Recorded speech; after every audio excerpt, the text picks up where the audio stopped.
Il·lustríssima secretària autonòmica de Cultura i Política Lingüística, presidenta del Palau de la Música, directora gerent de l'Institut Valencià de la Música, president de la Federació de Societats Musicals de la Comunitat Valenciana, alcaldes, músics, senyores i senyors, anem a rebre amb un fort aplaudiment a l'autora de l'obra commemorativa del Dia de la Música Valenciana, la compositora Matilde Salvador, que està entre nosaltres.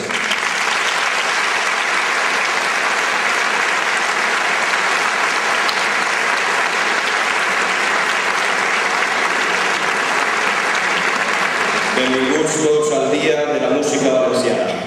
El Palau de la Música acull el segon dels 3 concerts oficials de les capitals de la Comunitat Valenciana que la Conselleria de Cultura, Educació i Esport ha organitzat a través de l'Institut Valencià de la Música per a commemorar el Dia de la Música Valenciana. El primer tingué lloc a Alacant el passat 11 d'abril i l'últim se celebrarà a l'Auditori de Castelló el pròxim 8 de maig. Protagonitzen esta celebració les bandes que van resultar guanyadores en les diferents seccions de l'últim certamen de la Comunitat Valenciana celebrat a Xest el passat mes d'octubre, organitzat per l'Institut Valencià de la Música amb la col·laboració de la Federació de Societats Musicals de la Comunitat Valenciana. Escoltarem la Unió Musical de Catarroja, la Unió Lírica Pinocència del Pinós i la Societat Filharmònica Unió Musical d'Agost. A les 3 bandes escoltarem avui i, a més, l'acte finalitzarà amb l'actuació d'una banda conjunta de músics de les 3 formacions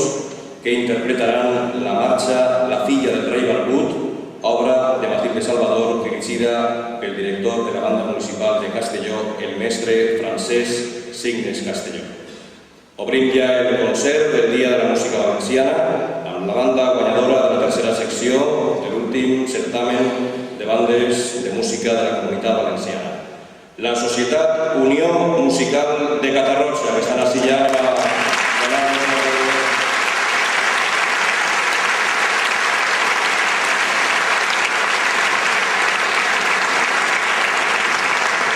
van a interpretar primer Pasodoble Puente Areas de Avellano Sol Tuyo